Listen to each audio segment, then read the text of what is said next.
Good morning, you're watching DD India and I'm Preeti presenting News on the Art this Sunday morning, a show which we get for you every morning to make sure that you keep yourself abreast with everything that's making it to the headlines.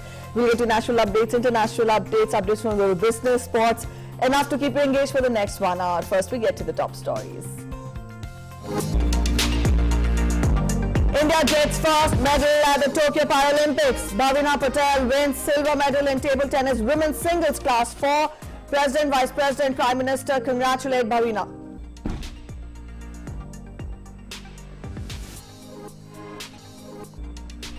Prime Minister Narendra Modi to share his thoughts in the 80th episode of the monthly program Mann Ki Baat at 11 a.m. today. The program will be broadcast on the entire network of AIR and Doordarshan.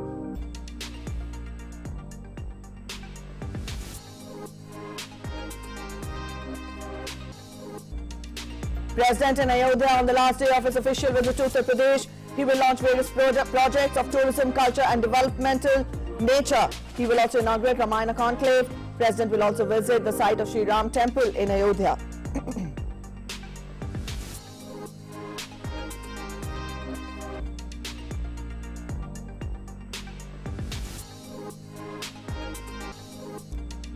The day celebrates the National Sports Day today. The day coincides with the birth anniversary of hockey legend Major Dhyan Chand. Sports Minister Anurag Thakur to launch the Fit India app on the occasion.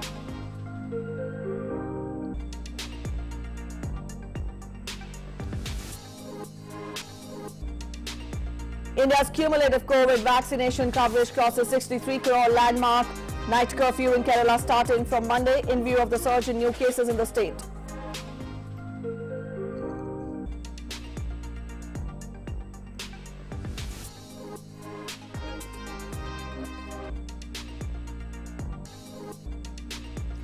US President warns of another militant attack, highly likely as the US troops begin withdrawal from the Kabul airport. France and Britain look to propose a safe zone in Kabul. Foreign Minister Dr. S. Jaishankar discusses the situation with US counterpart Antony Blinken.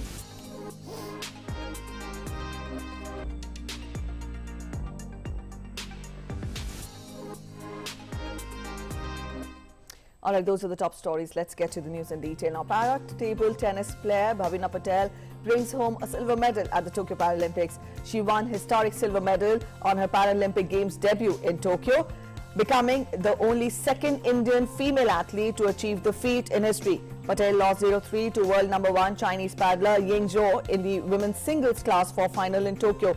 This morning, she is the first table tennis player ever to win a medal at the Paralympics for India and the second female athlete after PCI chief Deepa Malik to achieve the feat. Malik had won silver at Rio 2016 in the women's shot put. ये medal मैं dedicate करती हूँ जिन लोगों ने मुझे support किया है उन सभी को, जैसे कि Paralympic committee of India, sports authority of India, top blind people association और मेरे सारे फ्रेंड्स, मेरी फैमिली, मेरे हस्बैंड, मेरे पेरेंट्स, मेरे कोच सर जिन्होंने मुझे हमेशा मोटिवेट किया और जिन्होंने मुझे हमेशा हार्ड ट्रेनिंग दी, जिसकी वजह से मैं यहाँ तक पहुँच पाई हूँ। और मैं स्पेशल थैंक्स मेरे जो एक्सपर्ट्स हैं, मेरे फिजियोथेरापिस्ट, मेरे डाइटिशियन, मेरे स्पोर्ट्स साइकोलॉजिस्ट, उन सभी को मैं थैंक्स बोलना चाहती हूँ क्योंकि उन सभी ने जो मुझे टीम वर्क करके दिया है, जो मुझे अंडरस्टैंड किया है और जो मुझे हमेशा मोटिवेट किया है, उन सभी को मैं थैंक्स बोलना चाहती हूँ। President Ramnath Kovind congratulated Bhavina Patel for her medal-winning victory in the Tokyo Paralympics women's table tennis. The president in a tweet said, and I quote him, "Bhavina Patel inspires the Indian contingent and sports lovers, winning a silver at Paralympics. Your extraordinary determination and skills have brought glory to India. My congratulations to you on the exceptional achievement."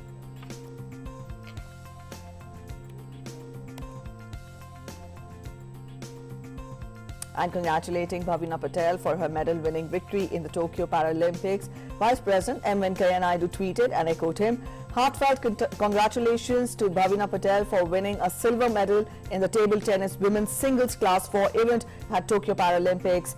The entire nation is proud of her remarkable accomplishment. My best wishes for her future endeavors."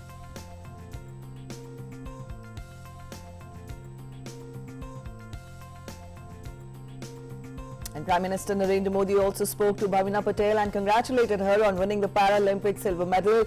The Prime Minister lauded her efforts and told Bhavina that she has scripted history. He wished her the very best for her future endeavours.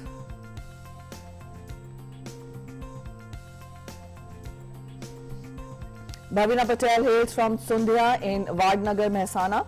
Prime Minister told her that he's been to Sundhya often and asked her who all from her family are still there, to which Bhavina replied that her parents are there.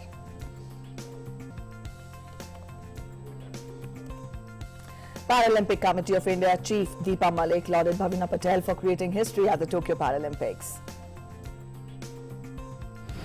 It's absolutely stunning to see Bhavina Patel's performance, the way she has played the competition. It has absolutely stunned the opponents. Her game, her skill, her patience, her coming back, the way she has kept her focus is it's beyond words. It's world class, and this is the skill and this is the calmness that has made her achieve the feat of a silver at the Paralympics. And our silver girl has given this gift to the nation on the National Sports Day, which I think is the most apt day to create history for any sports person in the country.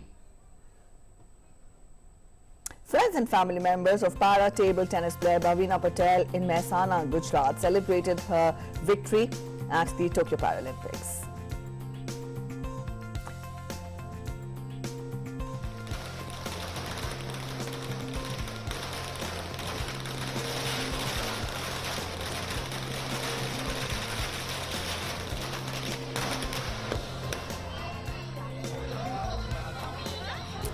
Bhavina's father, Hasmukh Bhai Patel, is proud of her daughter and said that the family will give her a grand welcome on her return. बहना ने अपना silver medal लाके पूरे India में अपना गांव का नाम रोशन कर दिया है और अपने समाज का और अपने माँ बाप का नाम भी रोशन कर दिया है. Prime Minister Narendra Modi will today share his thoughts with the people of the country and abroad in Mann Ki Baat program on All India Radio at 11 a.m. It will be broadcast on the entire network of AIR and Doordarshan and also on AIR News website, that is www.newsonair.com, and News on AIR mobile app. It will also be streamed live on the YouTube channels of AIR, DD News, PMO and Information and Broadcasting Ministry.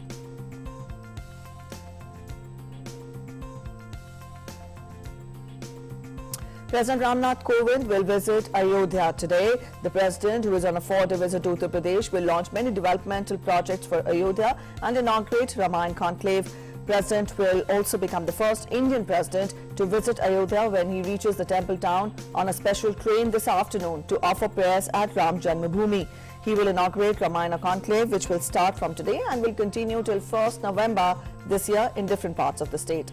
The conclave will be organized in Gorakhpur, Balia, Varanasi, Vindhyachal, Chitrakoot, Lalitpur, Shringwarpur, Bithur, Bijnor, Bareilly, Ghaziabad, Mathura, Garhmukteshwar, Saharanpur and Lucknow. Ramayana Conclave will have special experts and Kathavachaks who will narrate and discuss the various events of the Holy Ramayana. Many cultural programs in different dialects will also be organized during the conclave in the evening. The President will also launch various developmental projects, including renovation of Tulsi Smarak Bhavan and also development of Nagar Bus Stand and Ayodhya Dham.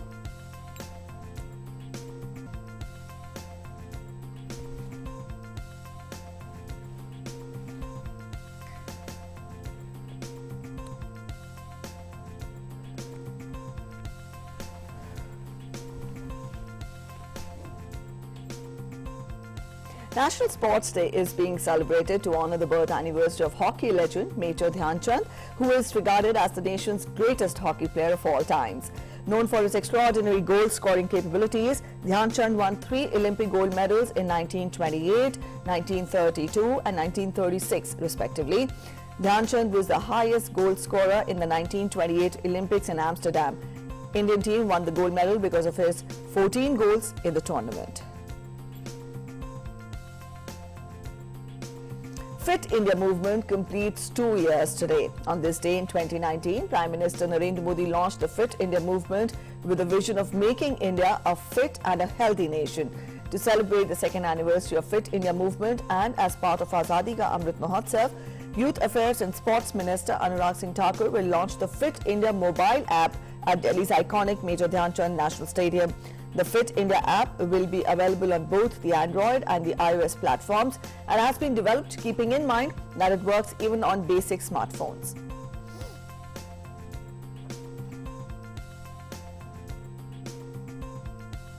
And up next, we're heading for a short break. Stay with us. We'll be back in a short while.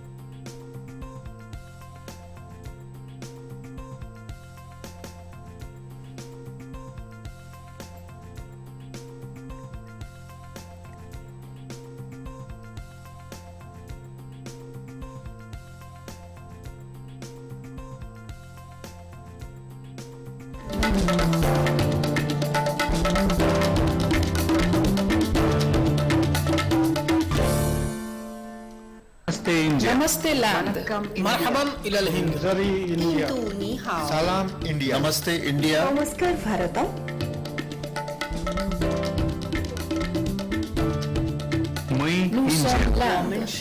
नहनु हुनूर India माँ हिंदी हस्ती हिंदियानी सलाम Hindustan we are India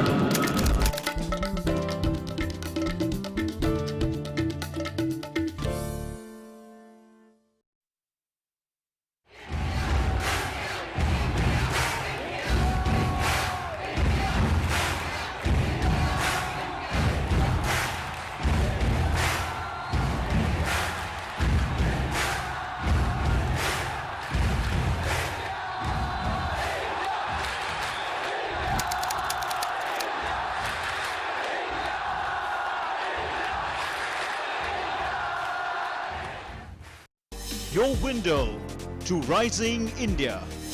India's voice on global platforms.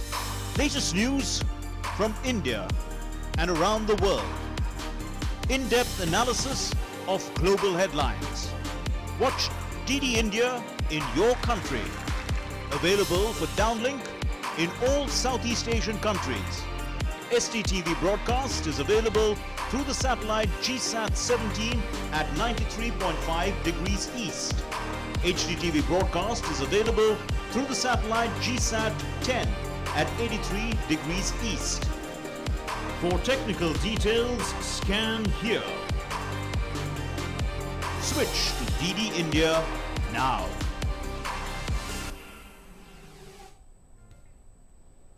Welcome back after the break. A quick update on the nationwide COVID vaccination drive. India's cumulative vaccination coverage has crossed the 63 crore landmark with the administration of 73,85,866 vaccine doses in the last 24 hours. India's COVID-19 vaccination coverage has surpassed the cumulative figure of 63.09 crore.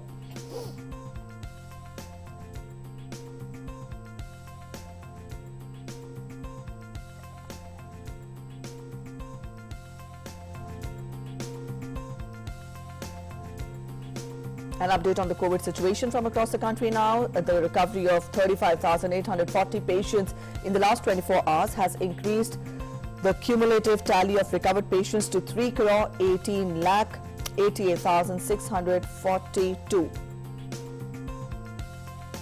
Consequently, India's recovery rate stands at 97.53%. Sustained and collaborative efforts by the centre and the states and union territories continue the trend of less than 50,000 daily new cases that are being reported for the last 63 consecutive days now. 45,083 new cases were reported in the last 24 hours.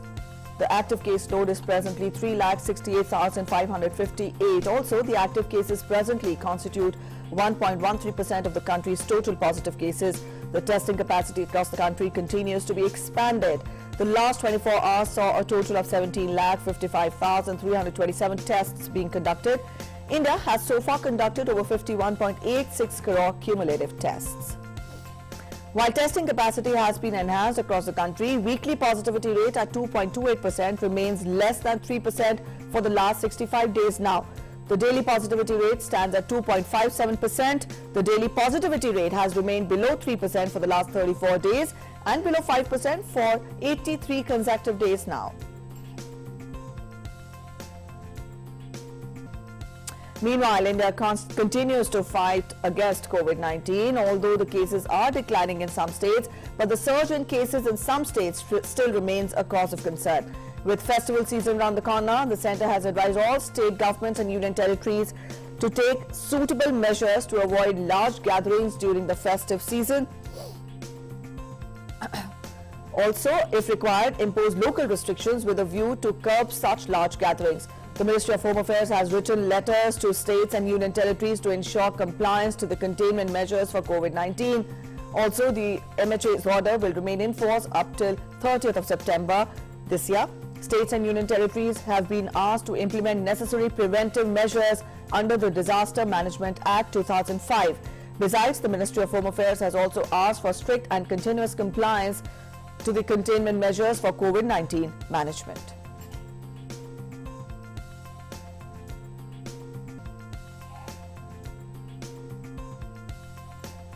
Also, in view of the surge in new cases in Kerala, the state government has tightened its restrictions to enforce triple lockdown in the areas with weekly infection population ratio above 7.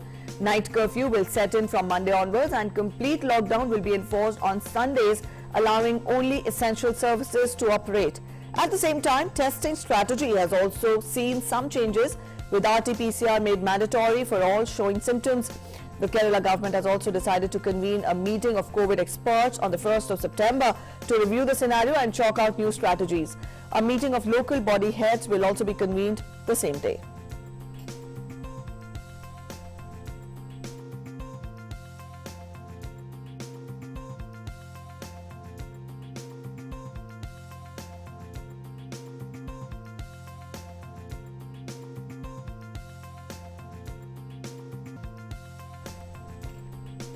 Delhi schools, colleges and coaching centres will be reopened in a phased manner from 1st of September. Classes from 9 to 12th will start from the 1st. Those students will be forced to attend the school and consent of parents is mandatory. Students and teachers will have to follow all the COVID protocols.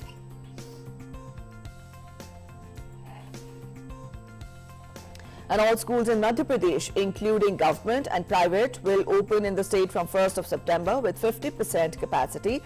State government has decided that schools will open for students of classes 6 to 12 from 1st of September with 50% students in all government and non-government schools of the state.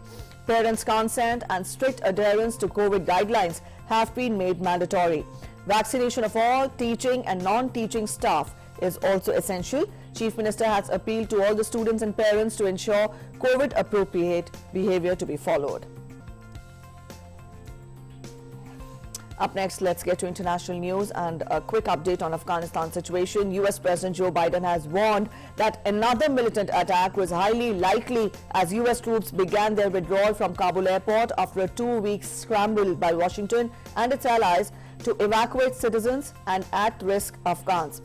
American officials also warned of a high risk of additional attacks by the group, enemies of both the West and Afghanistan's new Taliban rulers, as US forces wind up their mission before a Tuesday deadline set by Biden.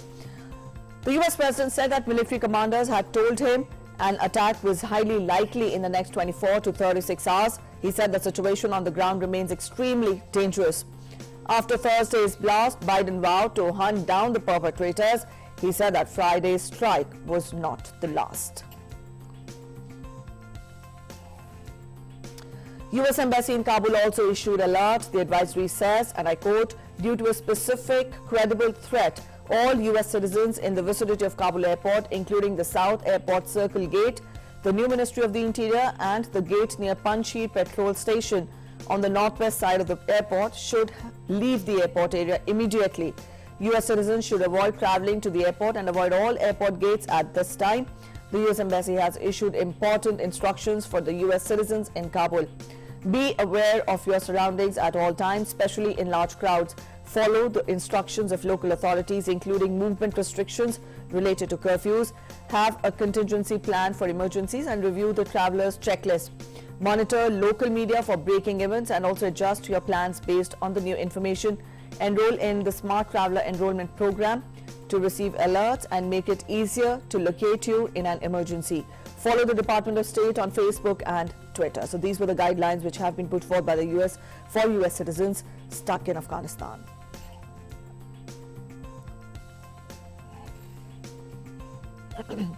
As the evacuation efforts from Afghan capital entered the final stages, US troops have begun their withdrawal from Kabul airport.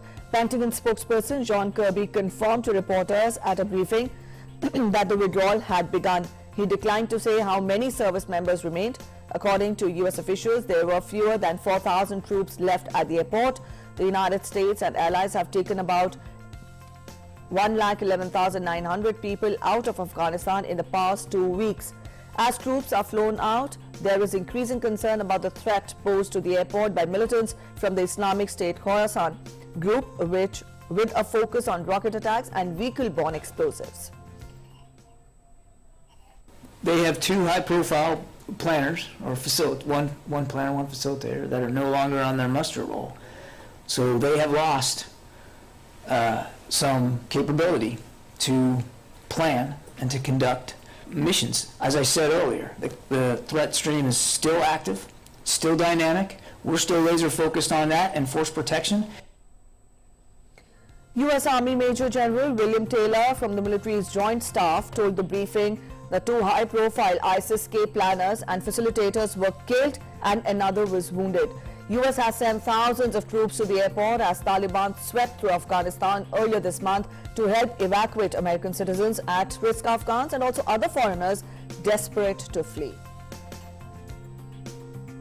I can confirm, as more information has come in, that two high-profile ISIS targets were killed and one was wounded. And we know of 0 civilian casualties.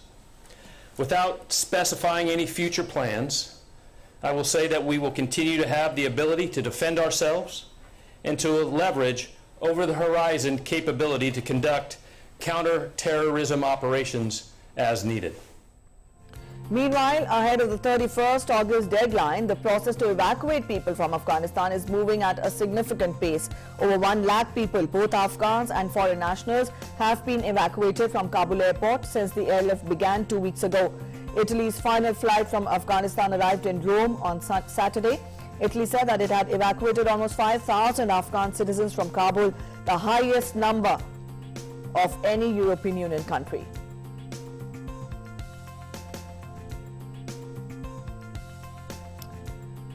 France has meanwhile said that it had flown out more than 2,800 people since 17th of August, while Germany said that it had taken about 4,000 Afghans.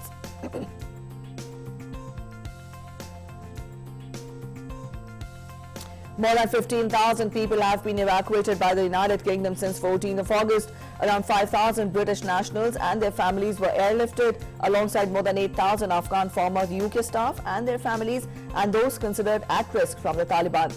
Downing Street has confirmed the number of people evacuated included around 2,200 children, with the youngest just 1 day old. The final UK troops, diplomats and officials have left Kabul.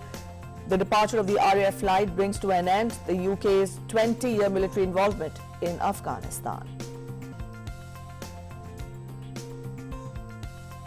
Meanwhile, the Afghan capital of Kabul was quiet on Saturday night as the United States and allied forces are rushing to evacuate as many people as possible before August 31st deadline. While Kabul's airport has seen scenes of chaos, the rest of the city has been generally calm. However, people are scared. Traffic was thin and most shops closed early. The Taliban have told residents to hand over government equipment, including weapons and vehicles, within a week.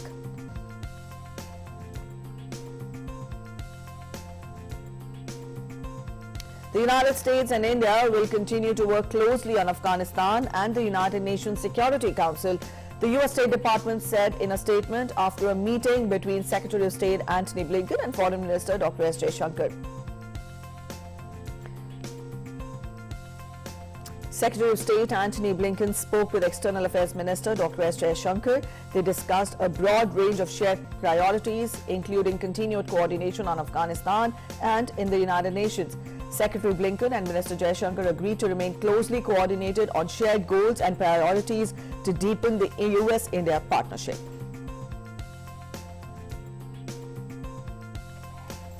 Protesters gathered in Paris on Saturday in support of Afghanistan after the Taliban took over the country. The protest took place as Western countries hurried to evacuate as many people from Afghanistan as possible before the August 31st deadline. Protesters were holding signs and flags and called on the international community not to give up on trying to help the Afghan population. Meanwhile, US and allied forces have been racing to complete the evacuations and withdraw by the August 31st deadline set by President Biden after 2 decades of American military presence in Afghanistan.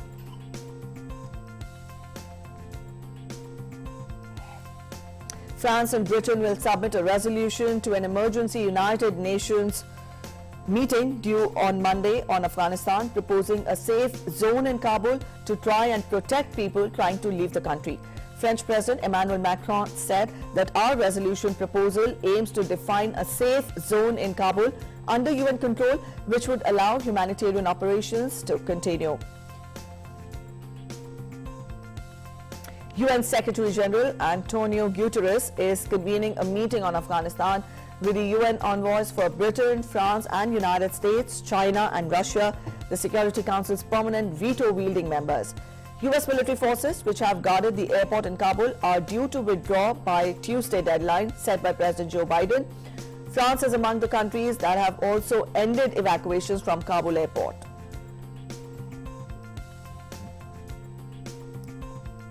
Up next, a short break. You're watching News on the Hour. Stay with us. We'll be back in a short while.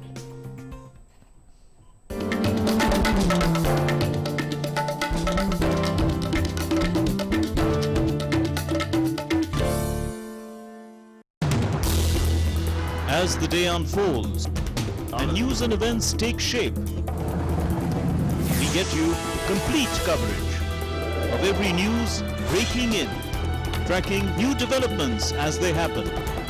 Midday Prime English, Monday to Friday, 2 p.m. on DD India.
Welcome back after the break. You're watching News on the Hour. Let's now take a look at COVID numbers from across the world. When we talk of the figures, more than 21.67 crore people have been infected from the virus so far across the globe. Over 19.36 crore patients have recovered from the virus. The deadly virus has also claimed lives of more than 45.08 lakh people across the world. The United States remains one of the worst affected countries by the pandemic. More than 3.96 crore people in the US have been infected by the virus so far. The pandemic in Bangladesh showed further improvement on Saturday, with the daily death toll declining to 80. Now, this is the lowest single-day death toll in over 2 months. Bangladesh had recorded 77 deaths due to COVID in a single day on June 26th. Since then, the number of deaths in a day has remained over 100. Also, more than 18 million people have received the first dose of the vaccine. Over 7.63 million people have received both the doses.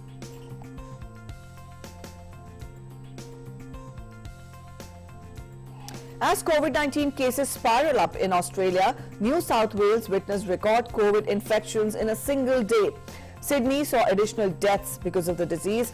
Victoria has extended lockdown in view of uptake in the number of cases. Australians have to confine themselves at homes as the country had imposed weeks-long lockdown to quell the outbreak. The county has registered more than 51,200 cases of COVID, with fatalities nearing 1,000.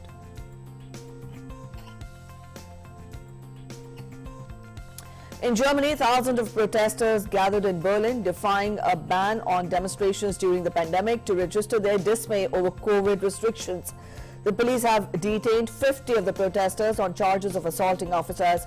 The protests have come a month ahead of federal election in Germany. The leading candidates vying to replace Chancellor Angela Merkel have pledged that there will be no return to the strict lockdowns of last year and earlier this year. However, the country faces a fourth wave of infections. The country has reported more than 48,31,000 cases of COVID, with fatalities crossing 84,000.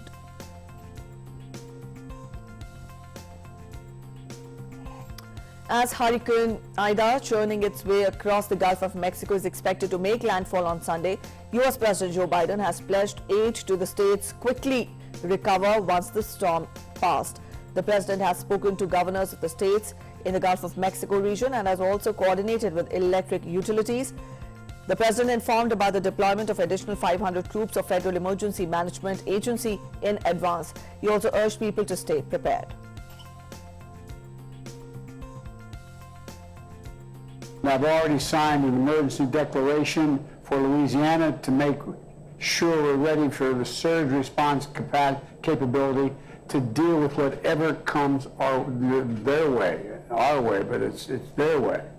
You know, we deployed 500 FEMA emergency response personnel in Texas and Louisiana, in addition to 2,000 FEMA personnel already supporting our COVID response in the region.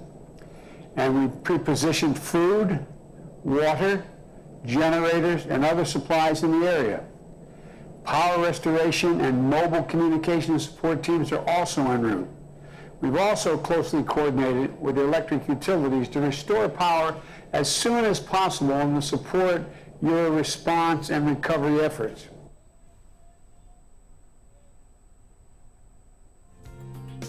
The hurricane is expected to make a landfall on Sunday, and it has intensified over warm Gulf of Mexico waters. As per the forecasters, the hurricane could turn into extremely dangerous Category 4 storm on the 5-step Saffir-Simpson scale. The National Hurricane Center forecasted that the hurricane could strengthen rapidly before landfall. Also, NHC, calling the storm life-threatening, has also predicted catastrophic wind and flooding rainfall to impact northern Gulf Coast. The hurricane, expected to gush winds of 140 miles per hour and heavy downpour, has prompted thousands of people to flee the coastal area. Flooding from the storm's surge, high water driven by the hurricane's winds, could reach between 10 and 15 feet. Meanwhile, residents in Louisiana were seen preparing as the hurricane is set to hit the region.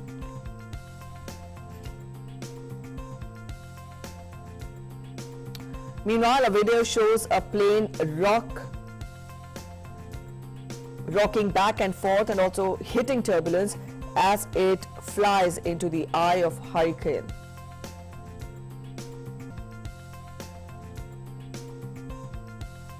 In Mexico, storm Nora made landfall near Puerto Vallarta area, turning into a hurricane. Nora dumped heavy rains, flood and mudslides over southwestern parts of the country. Nora had maximum sustained winds of 80 miles per hour early Saturday evening, with tropical storm force winds extending out 160 miles in some places. However, the hurricane has now weakened, but its remnants may bring rain in southwest U.S.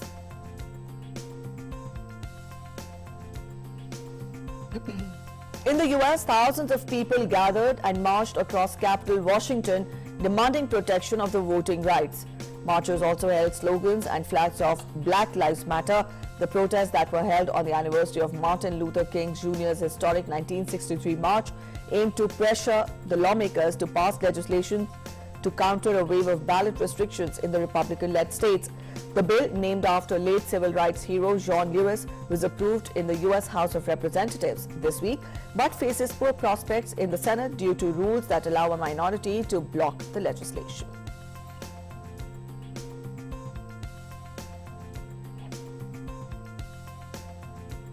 In Bolivia, massive wildfires have reached indigenous territories and also protected areas including Salvation Area, also Ortigas National Park and the indigenous territories of Pantanal and Santa Teresita. The blaze has destroyed over 80,000 hectares of indigenous territories and also protected areas of the country. Now, according to the Center for Legal Studies and Social Research, the Nembi-Guasu area, where alone 40,000 hectares has burnt, is the most affected by the infernos. Also, the fire has killed dozens of animals and destroyed habitats.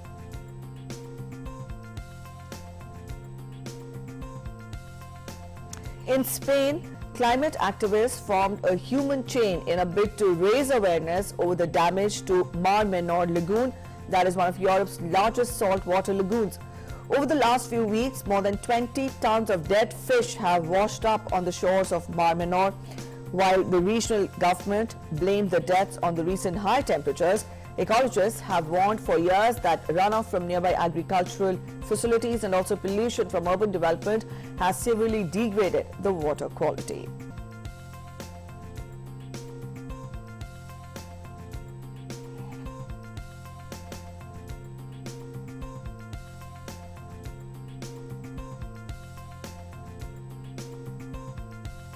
Scientists have discovered a new island off the coast of Greenland, which they say is the world's northernmost point of land and was revealed by shifting pack of ice.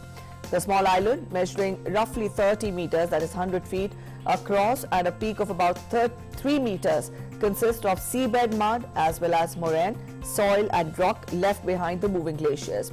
The discovery comes as a battle is looming among the Arctic nations, that is the United States, Russia, Canada, Denmark and Norway, for control of the North Pole, some 700 kilometers to the north end of the surrounding seabed, fishing rights and also shipping routes exposed by melting ice due to climate change.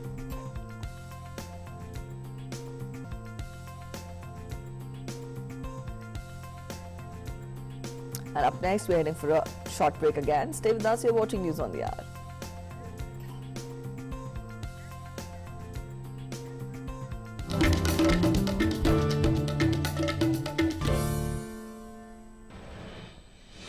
With the world's largest COVID vaccination drive, India is leading the way. As the vaccine reaches every corner of the nation, do not forget the mantra, Dawai bhi, Kadai bhi. Let's continue our fight against COVID-19. Vaccination along with social distancing, sanitization and masks. Mask up, India! Put your mask on and cover your nose and be safe. Mask up, India.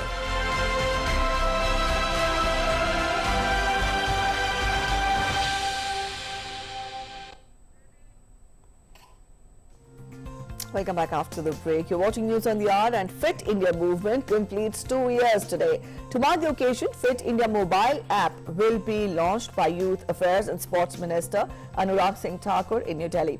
The Fit India mobile app is available in English and Hindi as well as Android and iOS phones. The app will be available in more regional languages. The unique feature of the Fit India app is to empower each individual to check his or her fitness score based on a set of 8 specific fitness tests and get specific recommendations on how to improve their fitness level through physical activities, including yoga protocols. The fitness protocol feature allows the user from different age groups to do various exercises which help them in being able to keep up with basic fitness levels. The protocol covers the exercises that are universally followed and duly ratified by health experts. The My Plan feature of the Fit India mobile app lets every individual to define their current lifestyle, that is time spent on physical activity, water intake, sleep hours, current weight and also targeted weight. Also to get a customized food plan, lifestyle changes for them to achieve his or her goals. The Fit India app recommends Indian food plan the number of glasses of water and number of hours of sleep. The activity tracker feature of the application helps individuals to keep track of their daily activity levels. The real-time step tracker helps individuals to track their daily steps and also encourages them to set higher goals for themselves.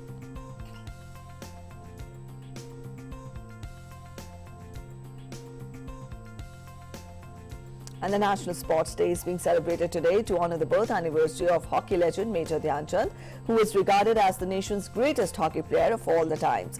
Known for his extraordinary goal-scoring capabilities, Dhyan Chand won 3 Olympic gold medals in 1928, 1932 and 1936 respectively. He was the highest goal scorer in the 1928 Olympics in Amsterdam. Indian team won the gold medal because of his 14 goals in the tournament. A legendary figure in Indian and world hockey, Dhyan Chand retired from the Indian Army in 1956 as a lieutenant.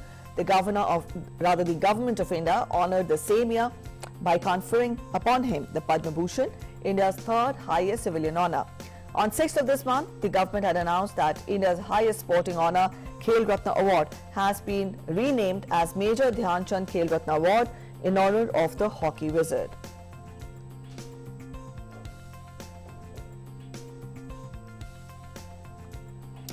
And India's glorious freedom struggle is one of the greatest struggles the modern world has ever witnessed. DD India brings you a glimpse of the struggle every day. And in today's segment, we will talk about renowned freedom fighter and revolutionary poet Qazi Nazrul Islam and great freedom fighter Harpu Jadonong from Manipur. Take a look.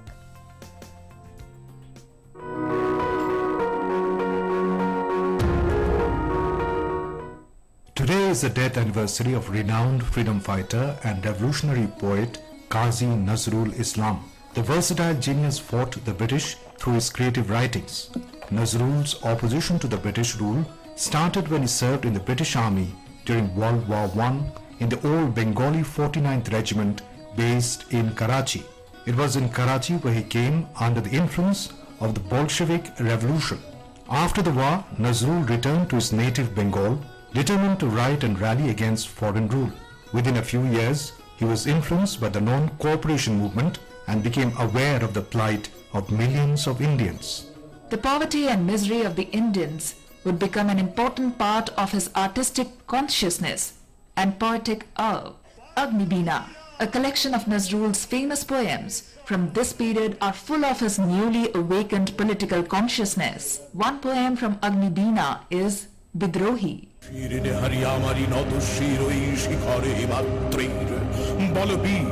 বল মহাবিশ্বের মহাকাশ ভারী চন্দ্র সূর্য গ্রহ তারা ছাড়ি দুলোক দুলোক গোলক ভেদিয়া খোদার আসন আরশ ছেলিয়া উঠিয়াছে চির বিস্ময় আমি বিশ্ববিধাত্রী. Similarly, the Khilafat agitation made him realize the necessity and imperatives of a Hindu-Muslim brotherhood that would rise against the British. In November of 1922, Qazi Nazrul Islam was arrested in Calcutta, accused of sedition by the British government. In response to his sedition charge, Nazrul shocked the British by representing himself in court. Nazrul Islam worked for All India Radio Kolkata. He acted in several films and wrote numerous songs. Nazrul Giti is a genre of his Bengali songs.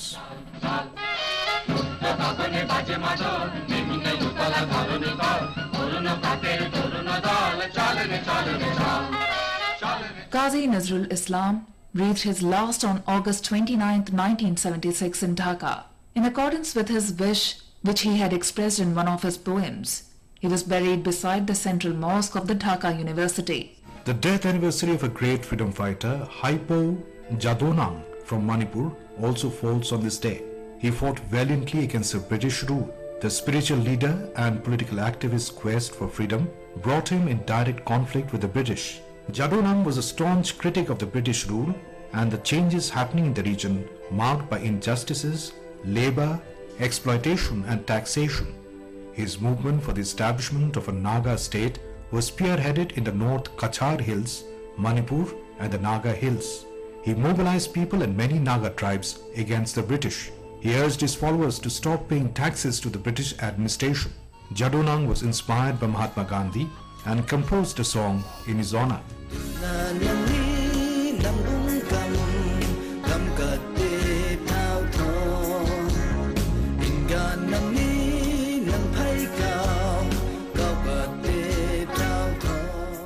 Jadonang was hanged on the banks of Nambul River in Imphal on August 29, 1931. His legacy was carried forward by his cousin and well-known freedom fighter Rani Gaidanliu, who spent 14 years in jail for India's independence. The great son of the soil may not be with us today, but Haipo Jadonang's legacy of waging a fight against the British to do away with injustices and oppression continues to live on.